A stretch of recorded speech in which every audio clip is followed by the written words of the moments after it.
Olá, tudo bem? Aqui é o professor Ricardo Pasco, da Universidade Federal do ABC. Essa é a nossa aula de número 12, é a segunda parte, potencial da função delta. Então, na aula passada a gente discutiu um pouquinho, né, estados ligados e estados de espalhamento e também aprendeu um pouco sobre a função delta de Dirac. Então, hoje a gente já consegue usar ela como um potencial, né, em que, se você lembrar, a função delta, ela tem a propriedade que a integral dela é igual a 1. Então, a integral de delta dx, de menos infinito a mais infinito, é igual a 1. Então, 1 é adimensional. O delta, para o produto delta vezes dx será dimensional, o delta tem, na verdade, a dimensão de 1 sobre comprimento. Para eu construir um potencial com essa função delta, eu tenho que pôr uma constante aqui, né? Que teria, então, unidades de energia vezes comprimento para me dar energia potencial. Tá? Então, eu tenho que colocar uma constante aqui, não posso colocar simplesmente delta. Né? E eu vou escolher um sinal menos aqui, essa constante estou supondo positiva. Menos por quê? Porque aí o delta fica para baixo, como está na figura. Tá? Depois eu vou trocar esse sinal aqui para a gente estudar na próxima aula outro tipo de caso. Tá? Mas para essa escolha aqui, um potencial, uma constante negativa aqui na frente total, vezes a delta de Dirac, né? A gente nota o seguinte: para energias maiores do que zero, né? Para uma energia total maior do que zero, ou seja, acima do eixo x, a gente tem estados de espalhamento, certo? A energia é maior do que o potencial em ambos os lados, né? Como foi discutido na aula passada. Mas para energia menor do que zero, nós temos estados ligados. Em princípio, você pode ter um número infinito de estados ligados, mas como a gente vai ver, na verdade só tem um único estado ligado para esse potencial. Esse potencial você vai falar, ele é muito simplório, né? As integrais são fáceis, né? Mas a matemática é basicamente a mesma. Tá? Então ele é um bom exemplo aí antes da gente passar para um caso mais realista como o poço finito. Tá? A matemática vai ser mais simples, mas a teoria é a mesma. Tudo bem? Então vamos começar pelo estado ligado. Vou mostrar que só tem um estado ligado aqui. Certo? Bom, a equação de Schrödinger eu só substituí o V. Né? E fora da origem, esse delta é zero. Então, portanto, eu só fico com a segunda derivada, é uma constante aqui, né? Com sinal de menos, só que a energia, eu estou trabalhando só com o estado ligado nessa aula. Sim?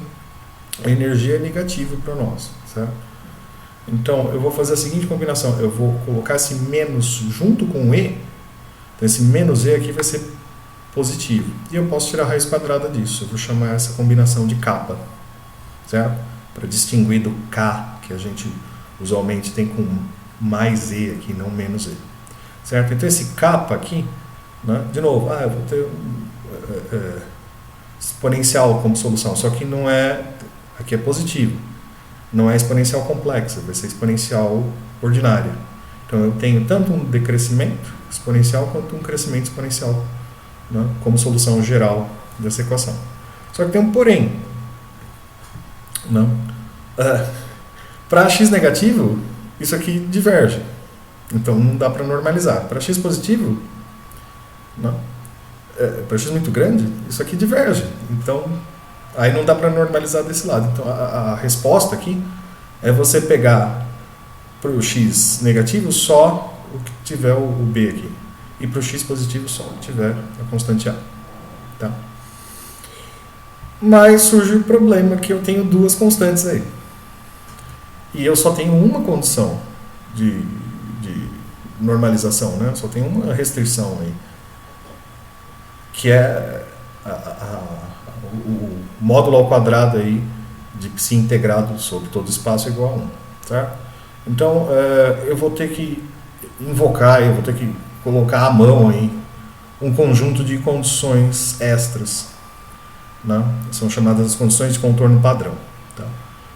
Na verdade, elas são sempre válidas, tá? Se você notar em outros casos aí que a gente resolveu, essas duas condições aqui são válidas, mas a novidade está nessa segunda condição aqui, certo? A primeira condição, então, eu vou pedir que psi seja contínuo.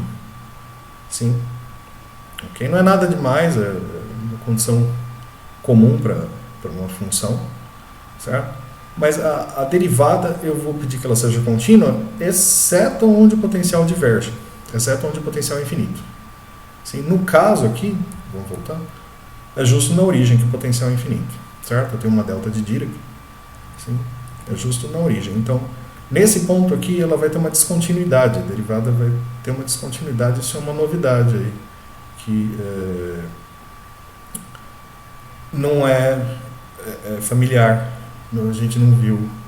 Na verdade, a gente viu escondido, e vou falar já já, num exercício, tá? Então, a primeira condição do psi ser contínua, ou seja, tanto para x ligeiramente acima do zero, quanto para x ligeiramente abaixo do zero, eu tenho que fitar essas duas, né? Ou faço aqui direto, então, ó, x igual a zero, vai sobrar b. X igual a zero aqui vai sobrar a. Então, para que seja contínuo, a igual a b. Então, essa primeira condição me garante que, na verdade, eu não tenho duas constantes distintas aí. Eu tenho uma única constante, tá? Legal, tá, isso aí já fechou o problema? Não, né? Eu não usei o potencial. Até agora, essa intensidade aqui do potencial, essa constante de intensidade do potencial não entrou na jogada, porque eu estou fazendo só para x diferente de zero, certo? Essa segunda condição é que vai me amarrar a descontinuidade na primeira derivada com a constante ali do potencial, tá?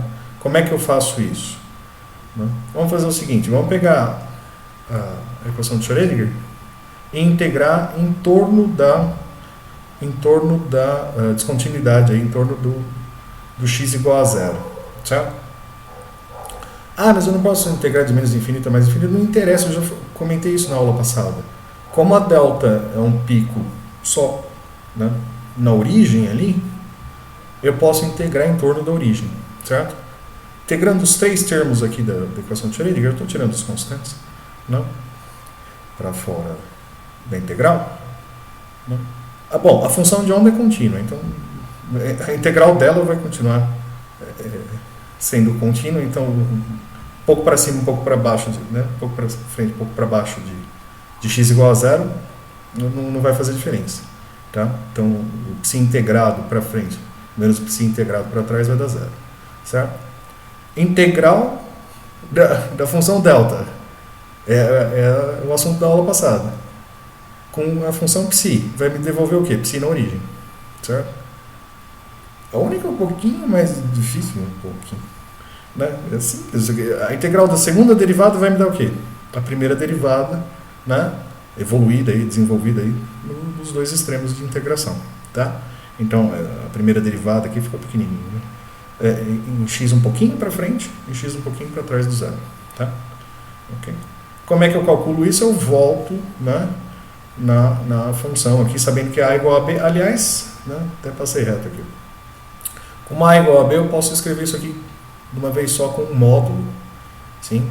Na verdade, essa função aqui você já viu antes. Você já viu, na verdade, no problema 2 da lista 2, se eu não me engano. Lá para o final eu vou falar disso. Então você vai, né, calcular a derivada um pouquinho para cima do zero, um pouquinho para baixo do zero e fazer o limite, né, para epsilon indo para zero. Tá? Isso dá zero? Não. Na verdade, nem isso aqui dá zero e nem isso aqui, porque isso aqui é a função de onda na origem. Então, a função de onda na origem dá quanto? Para x igual a zero aqui, né? Certo? Vai me dar A só. Então aqui vai ficar menos alfa vezes A. Tá aqui, ó, menos alfa vezes A. Aí a derivada um pouquinho para cima do zero, ligeiramente para cima do zero. Eu estou usando qual, então? Eu estou usando essa parte aqui. Então eu vou derivar isso aqui em x, vai cair menos kappa.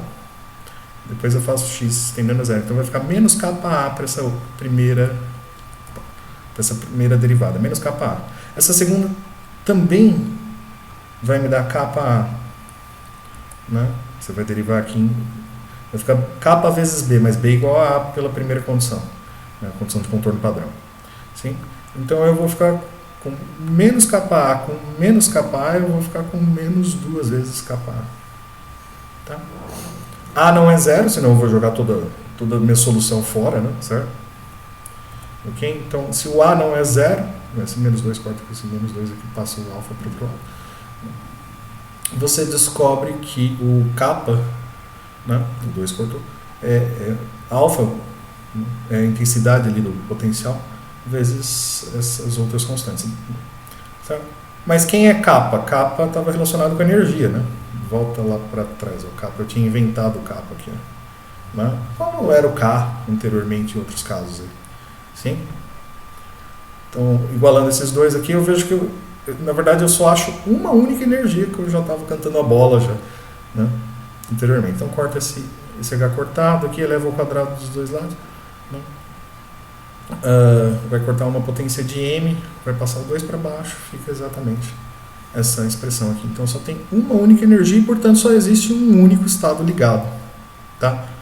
Que normalizando aqui a 1, né? Você já fez isso na lista 2, problema 2, né? Fica como? Eu vou voltar ali, ó, né? Módulo ao quadrado de A. O quadrado da exponencial, na verdade, só vai multiplicar por 2 o expoente, né? Então, módulo ao quadrado de A, posso tirar. Essa integral aqui, de menos infinito a mais infinito com módulo, não tem necessidade de trabalhar com módulo, não, né? Certo? Ela é igual para os dois lados, então, na verdade, eu multiplico por 2 e faço só, digamos, o lado positivo. Sim? Aí agora virou uma exponencial comum, a integral da exponencial é ela mesma, só que eu tenho que dividir pelo menos 2k, que está multiplicando x aqui. Para infinito, isso cai a zero, dá zero. Para zero, isso dá 1. Só que eu tenho que subtrair 0 menos 1, então fica 1 sobre 2k positivo. O 2 corta, o a ao quadrado, na verdade, é igual a k, então, portanto, a é igual a raiz de k. Que eu sei quanto ele é aqui em cima. Né? Então, corta o h cortado aqui, sai da raiz, fica só a raiz de m alfa. Né? E aí eu volto, né? Bom, o a era a raiz de k, porque, né? Eu volto na função de onda aqui original, certo? Prontinho, é só substituir o kappa aqui, fechou. Esse aqui é o único estado ligado para esse potencial. Então, ele é um potencial muito simples, ele só tem um único estado ligado, ele só tem uma única energia, né, associada. A sua função de onda, independente do tempo, tem essa cara aqui, certo? Isso também é conhecido como decaimento exponencial duplo, algo assim. Isso não é universal, tá? E você já fez exercício com isso antes, muito legal. Aqui eu deixei em função de kappa aqui mesmo, né? Na origem, para x igual a zero, isso aqui dá raiz de kappa, né? E para o lado direito ele cai com e a menos kappa x, ficou pequeno aqui mesmo. E para cá ele cai com e a mais kappa x, porque x é negativo, tá? Então, bom, eu impus isso, né? Mas a função de onda é contínua, certo? Okay? Ela é contínua aqui mesmo no x igual a zero. Só que se você pegar a tangente aqui, que é a derivada, para cá tem uma derivada, né? Para x positivo tem uma derivada para baixo e para x, né? Ligeiramente abaixo do zero, aí, ligeiramente negativo, ele tem uma derivada positiva. Então, existe uma descontinuidade na primeira derivada devido a delta de Dirac, sim, mas a função de onda é contínua, tá? Tudo bem? Então esse é o estado ligado, ele é simples. Próxima aula a gente vê o estado de espalhamento, que é bem mais complicado. Tá legal? Então é isso. Tchau, tchau.